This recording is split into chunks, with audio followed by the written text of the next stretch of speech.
posibilidad ng tagumpay o kabiguan, ng ligaya o lungkot. Kaya marapat lamang na tanggapin si Jesus bilang tagapagligtas at Panginoon. At matapos yun ay panariwain ang katapatan at paglapit sa Kanya bawat araw o day by day. Ang day by day ay naglalayong umalalay sa pang-araw-araw na pamumuhay. Narito po si Kuya Ed Lapis sa mensaheng pinamagatang Surviving Breakups.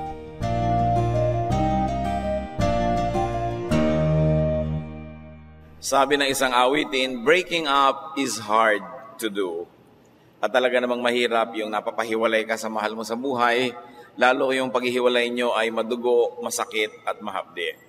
We break up sometimes with relatives, with a romantic partner, with a friend, even with a business partner. At yan ay isang malaking hamon sa buhay ng tao. Paano mananatiling buo, masaya, masigla, kahit napapawalay sa mga mahahalagang tao sa atin? Ang pag-aaral natin ngayon, pinamagitan, Surviving Breakups. How to break up with people and survive the consequence. Salamat o Diyos dahil kayo pwede naming tanungin, puntahan, hinga ng payo. At ang hinihiling namin sa iyo, Panginoon, ngayon ay turuan niyo po kami how to survive breakups. Mga breakup na hanggang ngayon ay meron pang mga lamat, latay sa aming puso. At mga maring breakup na mangyayari pa lang. Forgive us our sins, O God. May your mercies abound in our life. Cleanse us with the blood of your Son, Jesus. Make us whole, so we can see you face to face and hear your voice and seek your blessing. We ask you, Father, to be the speaker, lead us unto greater knowledge of you that strengthens us, that makes us whole. Lead us, protect us from harm. And we pray, Lord, that we may bring you our offerings, our thanksgiving, our music, our dances, our whole hearts in worshipful surrender. Be the leader of this event, O God. Be the speaker. Dispense blessings, lift up yourself. In the name of Jesus, your Son, we pray with thanksgiving, with gladness of heart. Amen. Painful breakups. At kani-kanino pa po yan? Unang-una, with a spouse. Napakaraming mga nag-iibigan, nagpapakasal, nakakakita ng mga bituin habang ikinakasal, pero mamaya nakakita ng bituin pagkabugbog ng asawa. Masakit, mahapdi ang mga nangyayari. Divorce, separation, estrangement. Isaiah 54:4-6, the Lord speaks. And this time speaks symbolically not only to a person but to all people. Don't be afraid or ashamed and don't be discouraged. Stop feeling ashamed for being left a widow. The Lord all-powerful, the Holy God of Israel, rules all the earth. He is your creator and husband and will rescue you. You were like a young wife, broken-hearted and crying because her husband had divorced her. But the Lord your God says, I'm taking you back. Kung ito ay binabanggit ng Panginoong Diyos sa bayang Israel, sa ilang taong tinutukoy at place and time, meron siyang universal truth para sa ating lahat. Iwan man tayo ng ating asawa, iwan man tayo ng mga mahal natin sa buhay, may Diyos na laging nananatili sa ating piling. Hindi pwedeng maliitin ang hapdi ng paghihiwalay lalo sa mahal mo sa buhay, pero hindi naman pwedeng buong buhay na yan ay alagaan mo na lang ang sugat at hindi mo na ito paghilumin. Tungkulin ng isang tao sa kanyang sarili at sa lahat ng mga may malasakit sa kanya na bumangon matapos matumba, magpagaling ng mga sugat matapos na makibaka. At isa dyan, yung mga hindi na iiwasan na paghihiwalay ng mag-asawa. Kuminsan kasalanan mo at huli na ng iyong mapagtantong kasalanan mo yon, wala ka nang pwedeng gawin. Kuminsan naman kasalanan ng kabilang partido o kasalanan nyo pareho o kasalanan ng iba na nagpahiwalay sa inyo. Ano man yon, kung yun na ang naganap at hindi na maibabalik, dapat magpagaling. Isa pa pong masakit na paghihiwalay is with a close and a trusted friend. Minsan nag-away kayo o kaya sa tingin ng isa, yung isa ay taksil sa usapan, sumira ng tiwala, o there's a misunderstanding. Sayang, ang tagal-tagal bago magkaroon ng kaibigan, ang tagal bago bumuo ng pagkakaibigan, Tapos dahil lang sa mga alitan o dahil sa mga kumisan ay malang kakwenta-kwentang bagay, nagkakahiwalay. Psalm 41, 9-12. My most trusted friend has turned against me, though he ate at my table. Have pity, O Lord, heal me, and I will know that you really care. You will always be close to my side. Ano ang pinagdaramdam dito ng sumulat ng awit na ito? Na ang kanyang pinagtitiwalaang kaibigan, lagi niyang kasalo sa pagkain, ay bumaligtad at naging kaaway niya. Kaya kanino siya humihingi ng tulong? Sa Panginoon. Sa niya patunayan niyo pong mahal niyo ako at laging kayo ay nasa aking tabi. Isa pa katulad din ng kaibigan is with a dear brother or sister in the Lord. Maraming mga magagandang samahan sa loob ng church nasisira dahil pinapayagan ng mga magkakaibigan, magkakapatiran na dayain sila ng dyablo. Psalm 55 verses 12-7. If an enemy were insulting me, I could endure it. If a foe were rising against me, I could hide. But it is you, my companion, my close friend, with whom I once enjoyed sweet fellowship at the house of God, as we walk about among the worshipers. I call to God, and the Lord saves me.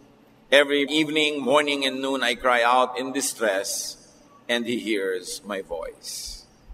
Masakit yun yung dati mong kapalagayang loob, kapatid pa naman sa Panginoon, tapos magkakalayo ang loob nyo, magkakagalit kayo.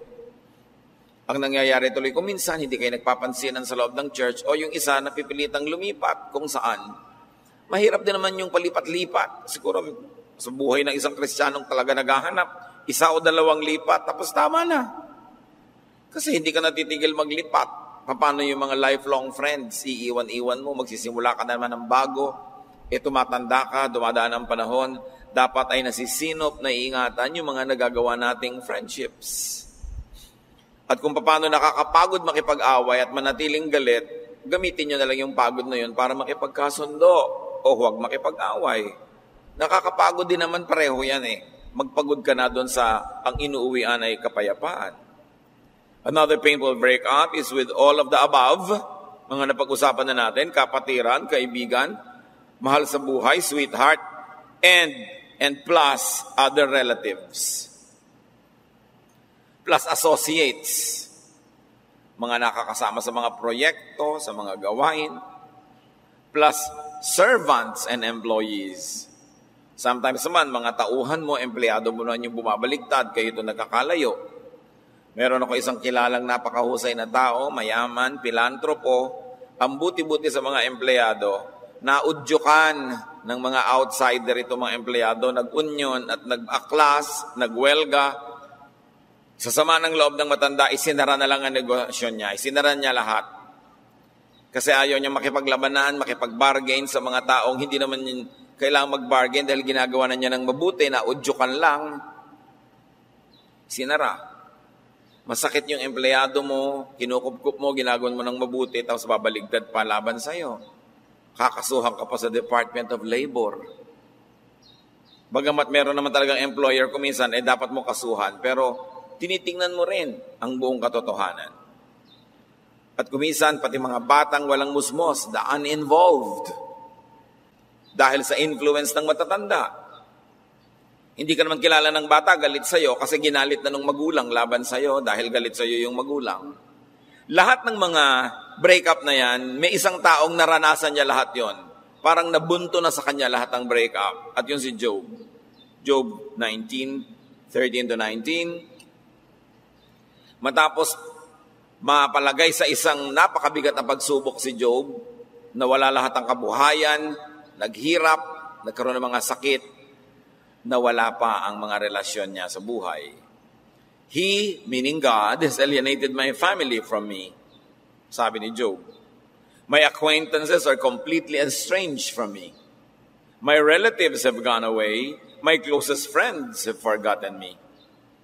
My guests and my female servants count me as a foreigner. I summon my servant, but he does not answer, though I beg him with my own mouth. My breath is offensive to my wife. I am loathsome to my own family. Even the little boys scorn me.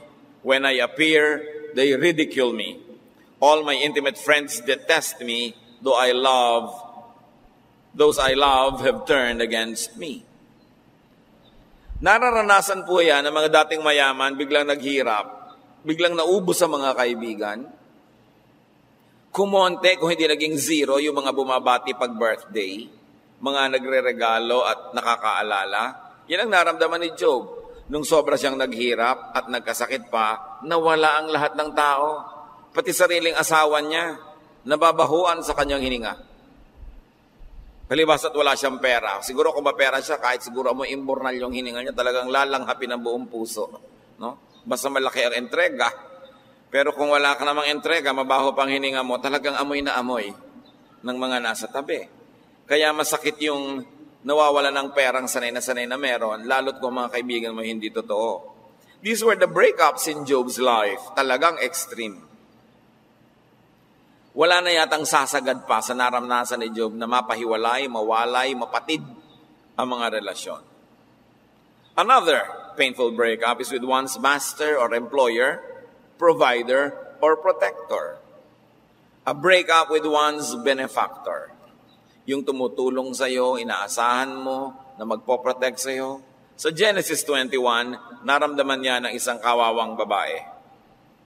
Si Sarah ay hindi magkaanak, so inudyo kanya ang kanyang asawang si Abraham, anakan mo ang katulong ko na si Hagar. At sinunod naman ni Abraham. Inanakan nga at nagkaanak itong Hagar. Pero nagkaanak din ng Sarah, sa madaling salita. Ngayon, nagsiselos na siya dito kay Hagar at inilalaban na niya ang anak niya doon sa anak kay Hagar ni Abraham. One day, Sarah said to Abraham, get rid of that Egyptian slave woman and her son. Early the next morning, Abraham gave Hagar an animal skin full of water and some bread. Then he put the boy on her shoulder and sent them away.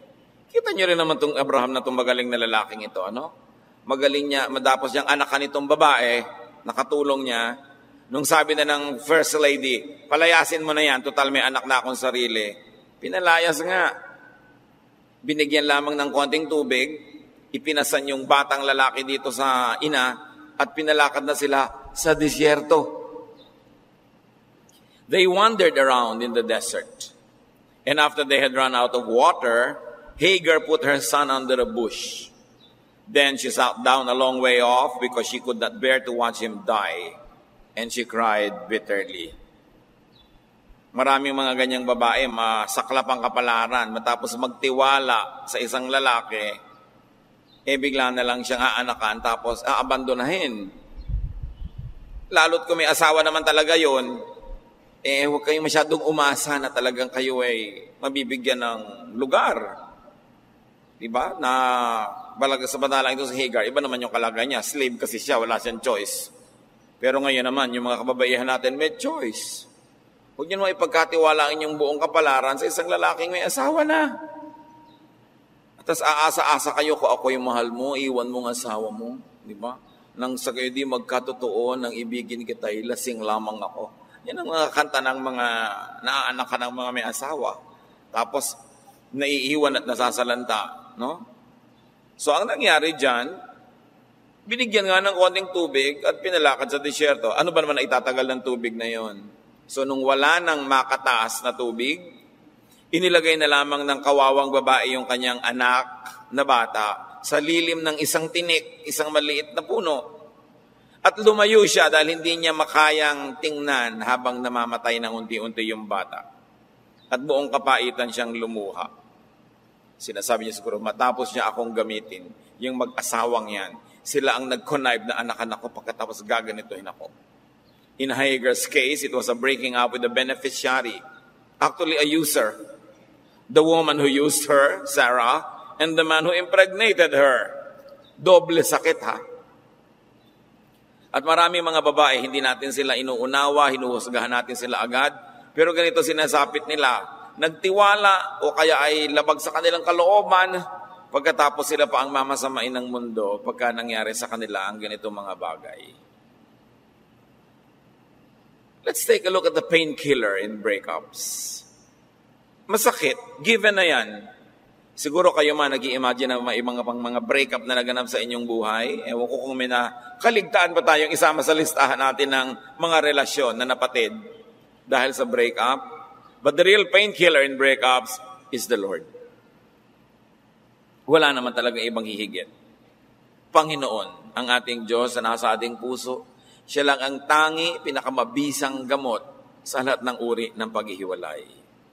Isaiah 54, 5-6, yung binasa natin kanina. The Lord all-powerful, the Holy God of Israel, rules all the earth. He is your creator and husband, and He will rescue you. You were like a young wife, broken-hearted and crying because her husband had divorced her. But the Lord your God says, I'm taking you back. At hindi lang para sa mga babae ang verse na ito, mga kalalakihan, apply it. That the Lord Creator is your real partner. Na siya ang hihilom sa ating mga pagdaramdam. Napakaraming mga ganyang mga pagkakahiwa-hiwalay. Lalo sa OFW phenomenon. Pag naghihiwalay unang beses sa airport, tigmak ng luha ang tarmac. Pero pag 2, 3, 4 na taon na, wala nang iyakan. Mamaya pagka ika-6, ika-7 taon na, abala na ang umuuwing nagbabakasyon. No, hindi na lang ipadala ang remittance. Mamaya, si uuwi naman, may holding hands sa aeroplano. Pagbaba sa airport, magkahiwalay sila ng kamay dahil magkaiba pala ng asawang pupuntahan. No, nagkakawatak-watak, nagkakahiwa-hiwalay, kaya hindi rin magandang policy ng gobyerno to export people.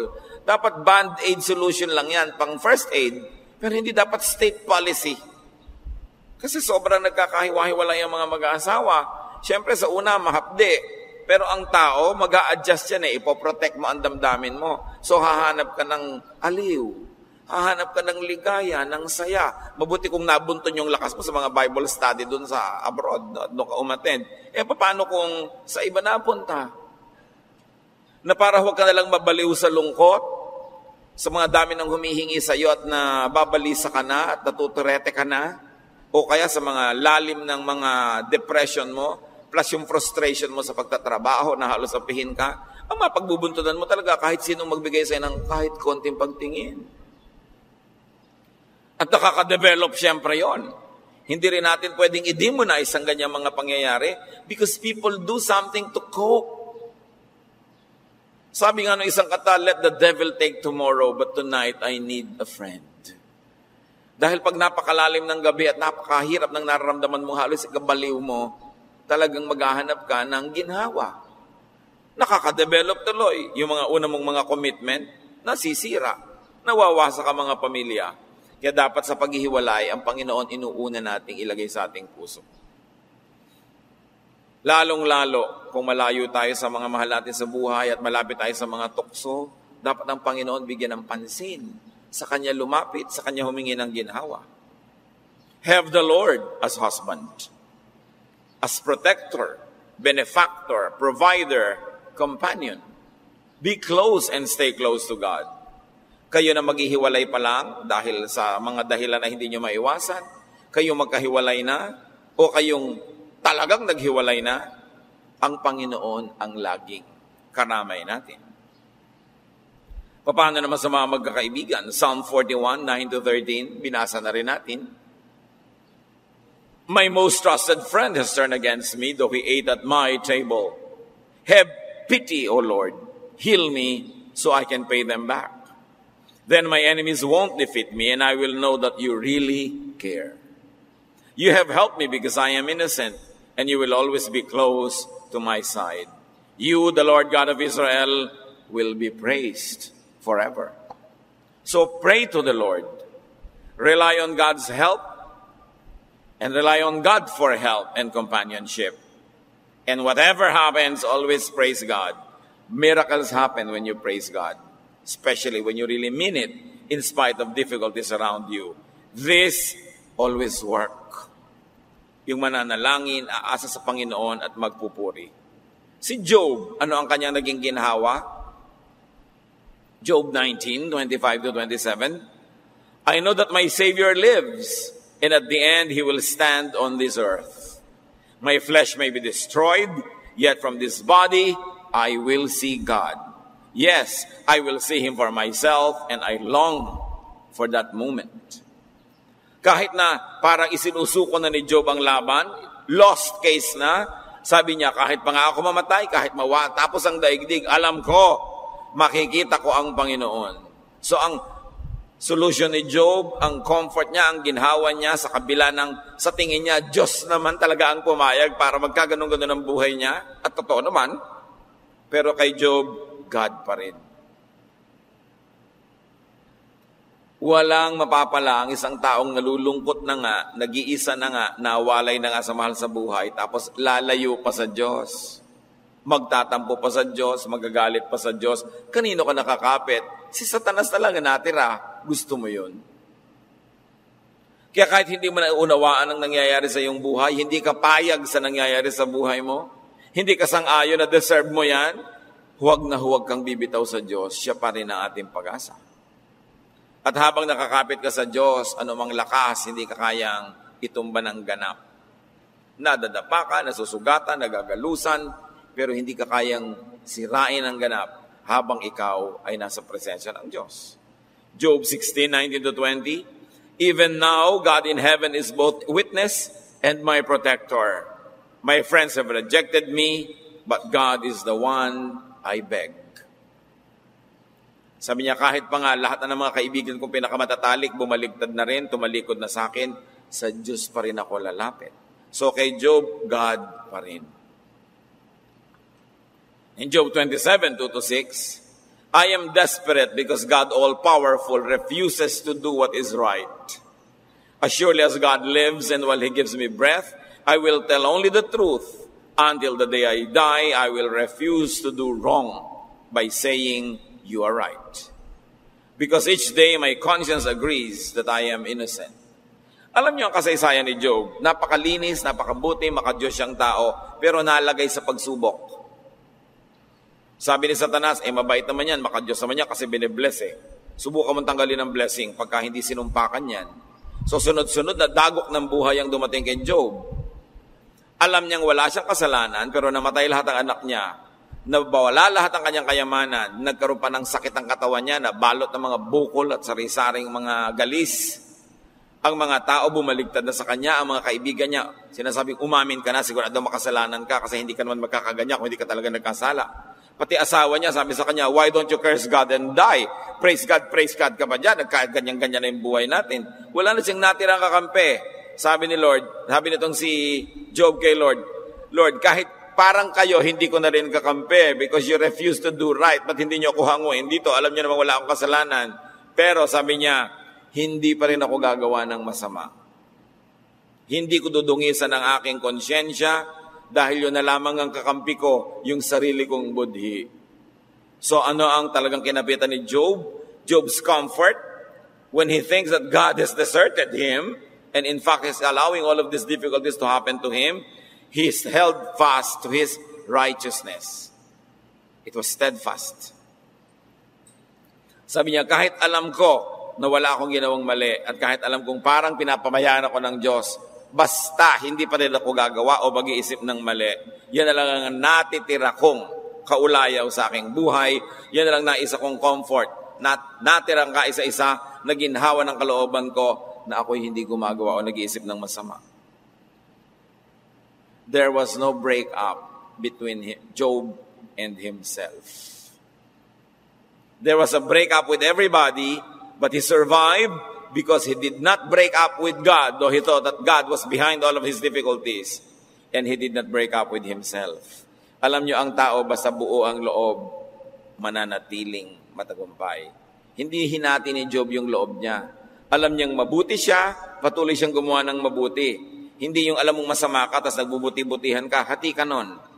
Pero siya, hindi niya hinati yung loob. Sabi niya, kung ano yung paniniwalaan ko, kung ano yung aking paninindigan, yun ang mananatili, ano man ang nangyayari sa labas. He remained one whole person inside of him. At syempre, kahit hindi niya lubusan lagi na-appreciate, God had always been with him because he was always righteous. Pagsubok lang naman at dadaan din ang panahon at nalampasan niya yon. Si Hagar, na parang pinagtakloban ng langit at lupa, isa ka lang namang alipin, babae ka pa, Tapos, matapos kang anak ka ng amo mo, pinalayas ka nilang mag-asawa, may bitbit kang batang hindi ka naman matutulungan at pakainin mo pa, nasa disyerto kayo, wala ka namang maipainom, wala kang maipakain, anong gagawin mo? Genesis 21, 17 to 21. When God heard the boy crying, the angel of God called out to Hagar from heaven and said, Hagar, why are you worried? Don't be afraid. I have heard your son crying. Help him up and hold his hand, because I will make him the father of a great nation. Then God let her see a well. So she went to the well and filled the skin with water, then gave some to her son. God blessed Ismael. Yung sarili niyang ama sa laman ay pinalayas na sila, pero ang ama sa langit, hindi sila pinabayaan. Sino man sa atin ang napatulad dito kay Hagar, nagkaroon kaya ng anak sa isang lalaking ayaw naman panindigan ang pagiging ama niya, may ama tayo sa langit na pwede nating asahan. Merong katulong ang ating mga kapatid na ganyan ng kalagayan. Nadidinig niya ang iyak ng mga bata na iniwan ng ina o ama. Nadidinig niya ang pangangailangan ng mga single parents.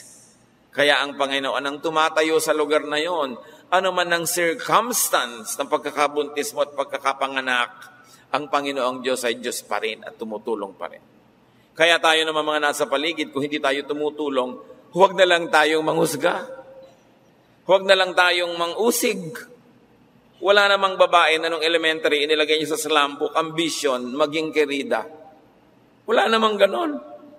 Wala namang maging single mother, maanak ka ng isang lalaking lasing, walang ganong ambisyon. Nadadala ka lang at naaanod ng buhay kung saan ka man nasa sadlak na mga kalagayan, pero walang may ibig ng ganyan. Kaya hindi tayo dapat na mangusig. Ang siyempre, number 1 ang uusig, yung misis, na yung number 1, uusigin niya talaga yung number 2, sobra. No? Pero nagkataon lang, pasalamat ka, ikaw yung number 1, baka kung nahuli ko lang ng ilang buwan, ikaw yung naging number 2. Kasi salamat ka kung privilege ka, kung ikaw yung legal. Di ba? Ang laki-laking advantage mo na ikaw yung legal. Paano kung ikaw yung hindi? Kailangan ng uunawa din tayo. Sometimes in your attempt at preserving what is yours and your space, you become unkind to those who are threats to it, although it might not have been their ambition to threaten you. Ang kabutihan ng tao, ibinibigay niya kahit sa kanyang kaaway, kahit sa kanyang kakompetensya. Sabi nga ng Panginoon, love even your enemies. If they are thirsty, give them drink. If they are hungry, give them food. So, importanteng inuunawa natin ang tao. Walang tao na gusto niyang maging sagabal siya sa kaligayahan ng iba, gusto niyang maging mang-aagaw lang siya. Pero maraming tao na inaabutan ng pagkagipit. Kaya kung hindi ikaw yung gipit, you can be more gracious, you can be kind. You can be nicer. Yun nga ang dahilan, kaya ka anak ng Diyos. Anong comfort dito mga kapatid? That God heard. God hears. And then God called out to Hagar. God calls out to Hagars today. And God showed a well. Up to now, God shows wells. Hindi naiibang Diyos noon man hanggang ngayon. And God blessed Ismael. Sasabihin pa, Ismael was, ito yung anak sa labas, out of wedlock. Pasalamat ka kung hindi ikaw yung anak sa labas kasi hindi ka nagdadala ng stigma. But be kind to those who are in this situation. Wala namang bata na ambisyon niya nung sinapupunan siya, anak siya sa labas. So kailangan maging maunawain tayo. Bagamat hindi naman tayo considerador para mangyari na lang itong mga ganitong pangyayari left and right. Pero pag nangyari na, maibabalik ba ang panahon? Maibabalik ba ang isang bata sa sinapupunan? Maibabalik ba ang kamay ng orasan? Hindi. Ang gagawin na lang natin, survive. Survive and prevail. And with God's help, we will survive. Bawat tao may nakaraan. Bawat buhay may mga sugat at mga peklat ng kahapon. Bawat struggle nagiiwan sa atin ng mga hapdi. Pero hindi natin dapat payagan na yan na maghari sa ating buhay. Because there's God in heaven who hears, who helps, who likes us to be well. Bawat sakit ay may katapat na lunas. Kaya nga malaki ang Diyos para kaya niyang tapatan ang lahat ng ating kalagayan. Saan naman tayo pumunta? Huwag niyong aalisin ang Diyos sa equation, lalong-lalo kung ang buhay niyo ay mahirap, naghihirap, mahapdi, masakit, nangungulila kayo. How do you heal from pain of breakup? Seek God. Find comfort in God. Pray. Praise God and worship. This always work. Isa pa pong painkiller sa mga breakup, bukod sa Diyos, kapwa-tao. Other people who remain with you. May umaalis, may nananatili. May umaalis, may dumarating. Hindi nauubos ang tao sa ating paligid. Kaya lang tayo'y nagiging bulag. O umalis ang boyfriend mo, may magulang ka pa. Umalis ang asawa mo, may anak ka pa. Umalis ang kaibigan mo, may iba ka pang kaibigan. Kasi kuminsan, binubulag tayo ng luha. Nahihilam tayo ng luha. Hindi natin nakikita ibang taong nandyan. Mahal naman tayo, nag-aalala para sa atin, nagmamalasakit. Pero ini-ignore natin sila dahil wala na tayong gustong hanapin, kundi yung wala. Dapat yugyugin ang sarili. Gisingin ang sarili at sabihin, teka, bakit ba ako sobrang nagluluksa? May iba pa namang natitirang tao sa mundo. At kung talagang wala nang natira, katulad kay Job, may Diyos pa. At kung siya man ay nagsasabing Diyos nga ang dahilan ng mga pagdurusa ko, parang kakampi ko ba siya o hindi? Pero sabi niya, meron pang ako. Ako ay ako at hindi ko iibahin ang sarili ko. Hindi ko korap ang sarili ko. I will be true to myself. Kasi kahit lahat ng tao mawala sa mundo, nandiyan pa kayo, kasama nyo ang sarili nyo. Hindi pwede masiro. Kaya mahalaga ang tao is at peace with yourself. Because when you are not at peace with the others, who else will you seek help from? God and yourself, as God enables you. Hindi na uubos ang tao. Mga kapatid, kung meron kayong hinahanap-hanap, nangungulila kayo, huwag nyo naman baliwalain yung mga tao nasa paligid sa inyo na sinisikap punan yung mga nawala, sinisikap na gampanan yung hindi nagagampanan ng hinahanap nyo. Lalo yung mga anak na nabo-broken heart, yung mga anak na iniwan ng mga nobyo o nobya, appreciate nyo naman ang pagsisikap ng mga magulang nyo na mahalin kayo, bagamat iba naman yung pagmamahal ng boyfriend o girlfriend o asawa, pero minamahal din kayo. Huwag nyo baliwalain nyo na parang wala nang mahalagang tao sa inyo kung hindi yung si bigote na yan. Diba? Ang tagal-tagal nyo nga nabuhay, yung magulang nyo lang kasama nyo, nakilala nyo lang 2 taon ago, parang hindi na kayo mabubuhay ngayon na wala, 2 taon pa lang naman bahagi ng buhay nyo. Niloloko lang kayo ng inyong emosyon, kaya nyo yan, with God's help. Pwede bang hindi? Nung ipinganak ka ba, kasama mo siya? Hindi naman Ang tagal-tagal mo nga nabuhay, wala siya, tapos kayang nawala, parang hindi mo na kayang mabuhay uli. It's a lie. Sabihin niyo sa katabi niyo, pandilata niyo, it's a lie. Lahat yan, mga kapatid, hindi ko minamaliit ang ating pangungulila, pero halimbawa, namatayan tayo ng magulang, namatayan tayo ng anak, namatayan tayo ng kapatid, namatayan tayo ng kaibigan, dinaramdam natin, pero ibangon nyo ang inyong sarili. Kasi pinahiram na nga kayo ng Diyos, na-enjoy nyo yan, isolin nyo ng buong puso, at gumawa kayo ng paraan para tumibay kayo muli. Tingnan nyo pa yung ibang tao sa paligid nyo, kasi kung minsan nakapagdaramdam yon, nalungkot ka ng lungkot dahil may hinahanap ka, eto naman siya, di mo pinapansin yung iba. Appreciate natin yung iba. May umaalis, may dumarating, hindi na ubos ang tao. Kahit kay Job, may Diyos pa at meron pa siyang inner self. Kaya mahalaga yung huwag mawalay sa sarili. Huwag nawawala sa sarili. Kasi pag sa sarili mo na ikaw nawala, wala na talaga matitira. Huwag yung nagtitirintas ka, wala ka namang mahabang buhok, nawawala ka na sa sarili nun. No? Huwag yung lagi ka na lang nakatingin sa kawalan. Mga kapatid ko na de-depress kayo, layasan nyo yung depression o palayasin nyo, huwag yung entertainin. Parang gusto nyo magmukmok, oh no, maligo kayo, magpabango, magbihis ng bright color, lumabas, magsaya. Huwag nyo entertainin ng lungkot. Kasi habang ine-entertain nyo yan, mawiwili, hindi aalis. Kailangan makaramdam siyang hindi siya welcome. When you feel depressed, do something physical. Mag-gym kayo, mag-exercise, mag-jogging. Kung may pera kayo, mag-shopping.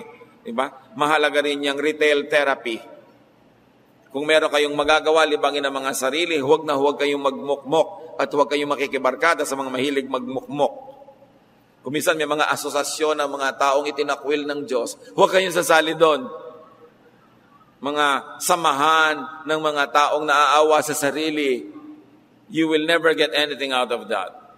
Si Elijah, isang matinong propeta na daya din ng emosyon. Akala niya siya na lang ang natirang propeta at makadiyos sa buong Israel, natakot na siya. 1 Kings 19:3 and so on. Elijah was afraid and he ran to the town of Beersheba. He left his servant there, then walked another whole day into the desert. He begged the Lord, I've had enough, just let me die. He answered, Lord God all-powerful, I've always done my best to obey you. But your people have broken their solemn promise to you. They have torn down your altars and killed all your prophets except me. And now they are even trying to kill me. The Lord said, 7,000 Israelites have refused to worship Baal, and they will live. Sabi ni Lord, Elijah, huwag kang mag-inarte. May 7,000 pang natitira kang kakampi. Akala mo lang nag-iisa ka. Marami pa kayo. No? So, huwag kayong mag-over-dramatize ng kalagayan. Huwag mag-over-generalize ng kalungkutan. Humanap kayo na ikakasaya. Humanap kayo ng pag-asa. Because there are other people who come along. There are those who stay. At may mga bagong dating. Muling buksan ang puso. Kung naisara yan ang libing ng isang dating minahal, maglaglag luksa at muling buksan ang puso. Another painkiller, of course, as we have seen in Job's case, is yourself. Your will and your determination to survive. Psalm 42, 5-6, why am I discouraged? Why am I restless? Tama nga naman. So, teka. Bakit ba ako sobrang nalulungkot? Bakit ba ako nade-depress? Ba't ba ako nagluluksa? Bakit ako nagmumukmok? Oh no. Ang ganoon, I will remove this garment of mourning and I will put on the garment of praise. Even sadness is a decision. Like happiness is a decision. Kung hindi likas na dumarating, tulungan ninyong dumating yung happiness. Kung hindi likas na umaalis yung lungkot, tulungan yung itaboy siya. Huwag kang pumayag na mawalan ka ng pag-asa. Huwag kang pumayag na masiraan ang loob. When all have deserted you, yun na lamang buong loob mo sa tulong ng Diyos ang magpapanatili sa iyo nakatayo. Another painkiller in breakups are other objects of focus and attention. Psalm 121, 1-3, I lift up my eyes to the mountains. Where does my help come from? My help comes from the Lord, the maker of heaven and earth. So, lift up your eyes at the mountains. Look at the Lord as helper. Look at other people and other factors. Look up, look around. May tulong, may gamot, may ginhawa, nakatumbas ang mga drama mo sa buhay. Kailangan lang hanapan mo yan ng kamatch. At isa pa na painkiller ng ating mga breakups, time. Panahon. Ecclesiastes 3:1-8, everything on earth has its own time. There's a time for birth and death, for healing, for crying and laughing, weeping and dancing, embracing and parting. There is a time for finding and losing, keeping and giving, for tearing and sowing. There's also a time for love and peace. May panahon. Kung matagal-tagal ka na rin lang nalungkot, nalukusan, nag-isa, wakasan mo na. Tama na yan. Ibang panahon naman nang ipasok mo sa iyong buhay. Para tayo mga heavenly bodies talaga, para tayo mga planeta, mga bituin, sa paglalakbay natin, sa kalawakan, kumisay nagkakalapit-lapit, kumisay nagkakalayo-layo, kumisay nagkakasabay-sabay, kumisay tumatawid tayo ng landas ng isa't isa at pagkatapos na ilalampas, nagkakasalubong, naglalampasan, may matagal na kasabay, nakadikit ang landas, meron namang pansamantala lang. Ganun talaga buhay. Sa bawat pinupuntahan natin, sa bawat yugto ng ating buhay, may nakikita, mayroong hindi nakikita, may napapalapit, may napapalayo, dahil lahat tayo may mga landas na tinatahak. So enjoy togetherness while it lasts. Survive breakups and separation when they happen. The end of a relationship is not the end of the world. It could only help you to begin another one. So kailangan wag nating mamaliitin ang lahat ng posibilidad na ibinibigay ng Diyos. That is why, I repeat, it is important to be at peace with others, with God, and with yourself. Dalawa lang ang talagang lagi mong kasama kahit saan. Diyos at sarili mo. Kaya dapat, kaibigan mo ang Diyos at kaibigan mo ang sarili mo. Paminsan-minsan, may nakakasabay ka. Kuminsan may asawa ka for 50 years. Pero on the 51st, kuminsan nagkakahiwalay na kayo, sumakabilang buhay na siya o may ibang nangyari. Hindi talaga natin makakasama ang sinuman panghabang panahon. Ang lahat ay hiram. Kaya habang ipinahihiram sa inyo, samantalahin nyo, mahalin nyong mabuti. Magpamahal kayo para pag nagkalayo kayo, wala kayong sukat ipagsisi at panghinayangan. Do your best for others. Give your best to others. Enjoy togetherness. But be strong to survive breakups. Darating ang panahon sa piling ng Panginoon sa kabilang buhay na ang lahat ng sa Kanya ay magkikita-kitang muli at di na magkakawalay pa. Pero habang wala tayo sa dimension na yon, tatagan ninyo ang inyong loob. Keep and preserve relationships as long as possible, and when it cannot be helped that separation would happen, get your strength from God, enjoy other people and other things that come along, and say goodbyes nicely, graciously, and beautifully, dahil ang lahat pahiram. Ang mahalaga lang, habang ipinapahiram sa inyo, huwag niyong sayangin, huwag niyong aksayahin, huwag niyong waldasin para walang sama ng loob kung tapos na yung pagsasabay na inyong mga landas. Ama naming Diyos, ituro niyo sa amin ang pinakamabuting paraan para yung mga relasyon namin ay aming maingatan, mapahalagahan, mapatagal, mapalawig, mapaganda. At kung may mga nagwakas na, salamat Panginoon at nakahiram kami. Salamat at nahiram nila kami. At nawa Panginoon, sa paghiwa-hiwalay, ang lahat ay magkaroon ng mga bagong kaligayahan, mga bagong hinaharap, mga bagong pag-asa. At sa lahat ng ito, sa inyo kami umasa, sa inyo kami lumapit. Dinudulog namin sa iyong presensya, Panginoon, ang sino man sa mga kapatid ngayon na may mga hapdi sa puso, mga bagabag, sakit ng loob dahil sa paghihiwalay, o mga takot na baka magkahiwa-hiwalay. Nawa, Panginoon, ang lahat ng ito, yung presensya niyo ang magbigay sa amin ng tibay, yung presensya niyo ang aming panghawakan. Mga kapatid, ipanalangin natin na makilala natin nagdurusa ngayon, nahihirapan dahil sa mga pagkakahiwalay. Ilapit din natin ating sarili, and let's give closure to what has to be given closure. Yung mga talagang tapos na, isara na natin, dahil sa hindi natin pagsasara, hindi tuloy tayo makapagbukas sa mga bagong chapter ng buhay natin. Ama, sa sandali ng pananahimik namin sa presensya nyo, ipakita nyo nga po sa amin ng mga personal application ng mga paalala nyo sa sandaling ito.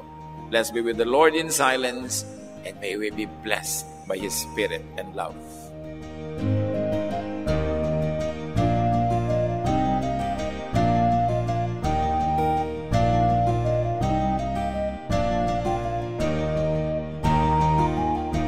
Ang katatapos pong mensahe ni Kuya Ed Lapiz ay pinamagatang Surviving Breakups.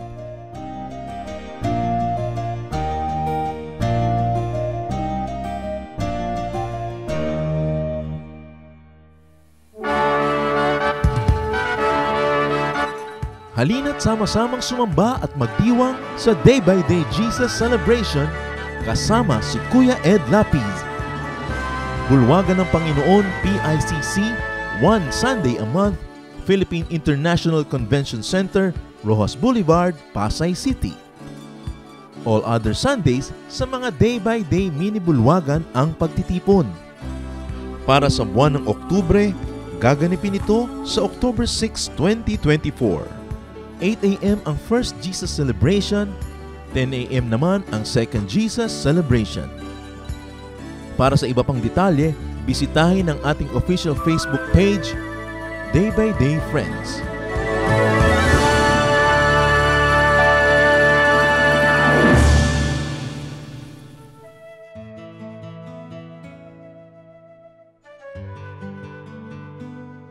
Bakit Bahay Kastila ang tawag sa mga malalaking bahay sa probinsya?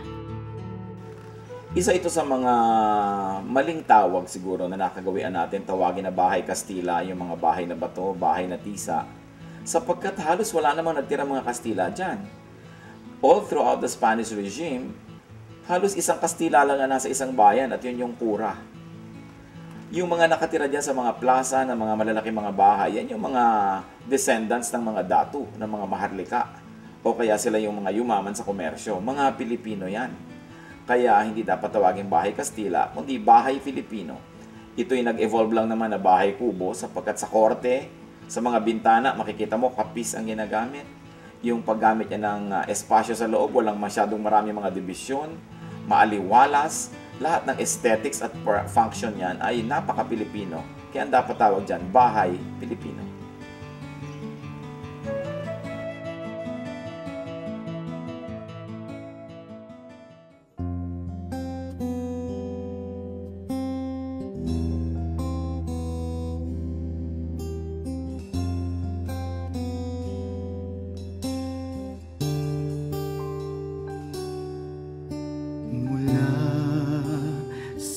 Sinapupunan,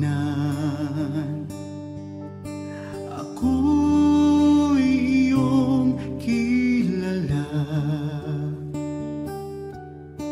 Wala na nang iba, sa inyo'y hihigit pa. Panginoon, tapat dakila ka. Kayo lang ang pupurihin at siyang tatanghalin, pagkat kay buti-buti niyo sa akin. Ang pag-ibig na sadyang kay ganda, mga pangako niyo'y gabay sa aking daan. Walang makapapantay sa anak ninyong alay. Ang pag-ibig niyo'y sapat kailan pa man.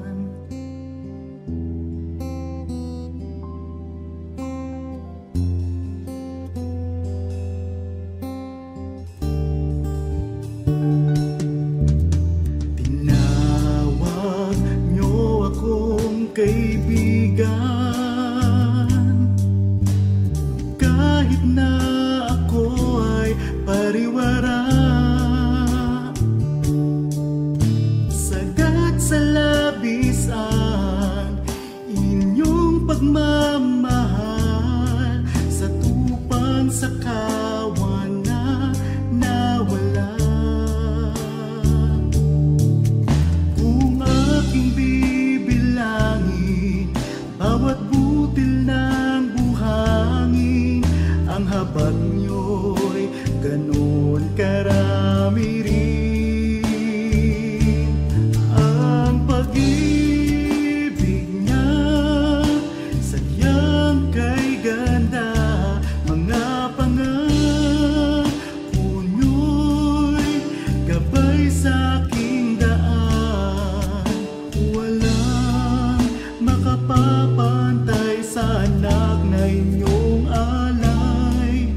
Ang pag-ibig niyo'y sapat kailan pa man. Paano ba masusukat taas, lalim, layo't lawak ng pag-ibig niyong sadyang walang hanggan, walang hanggan.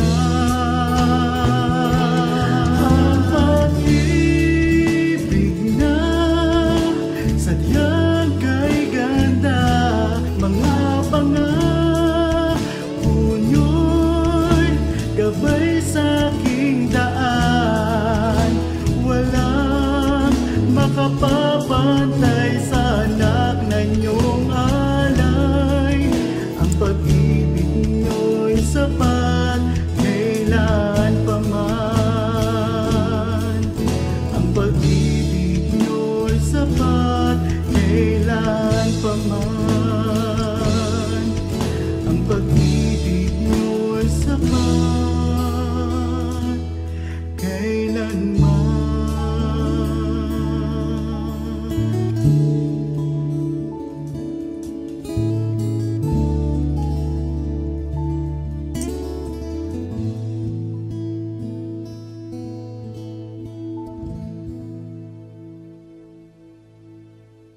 Sa inyo po, Panginoon, lapat itong aking loob na sumilong at pasakop, makisuno at sumukob. Sa tuwing kayo'y lalapitan ay lagi nang gumagabay, taus-pusong lumilingap sa bawat pusong sugatan. Kabutihan niyong matapat, bukas palad kung magbigay, kahit ang tulad kong abay, walang patagong anuman.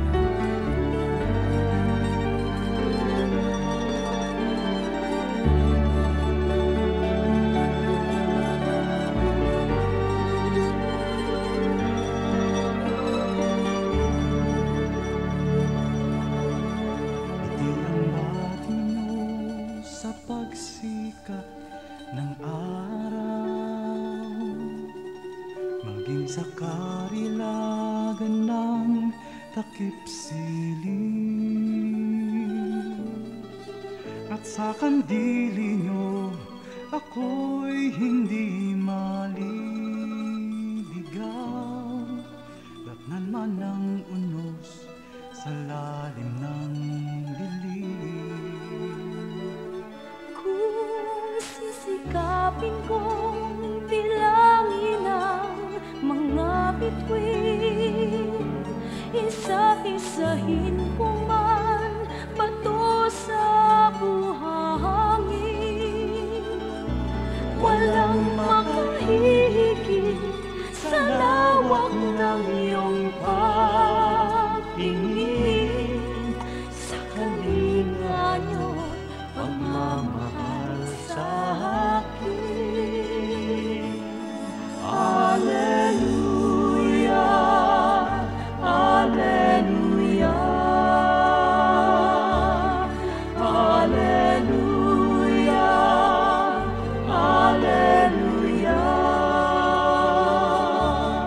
Alleluia, Alleluia, Alleluia,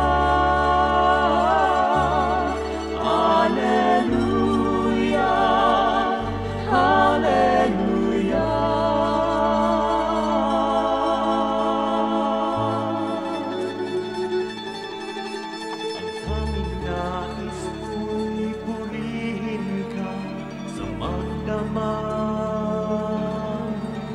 Makasama ka maging sa pighati.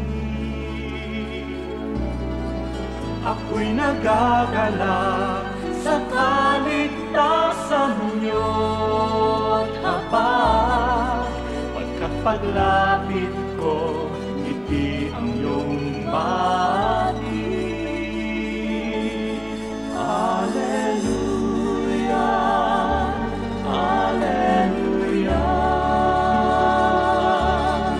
Alleluia, Alleluia,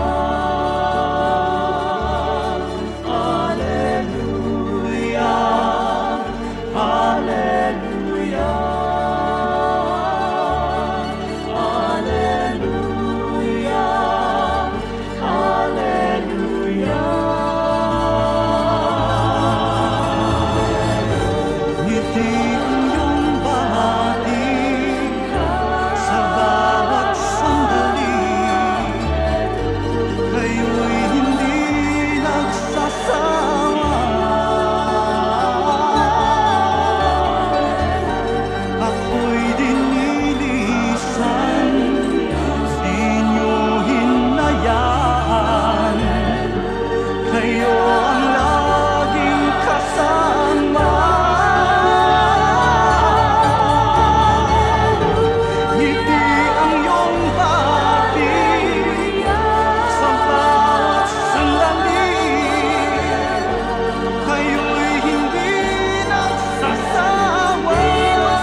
Oras na po para pansamantalang magpaalam ang programang Day by Day.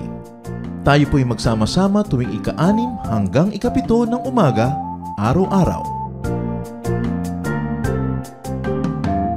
Magandang umaga po at mabuhay ang Panginoong Hesus!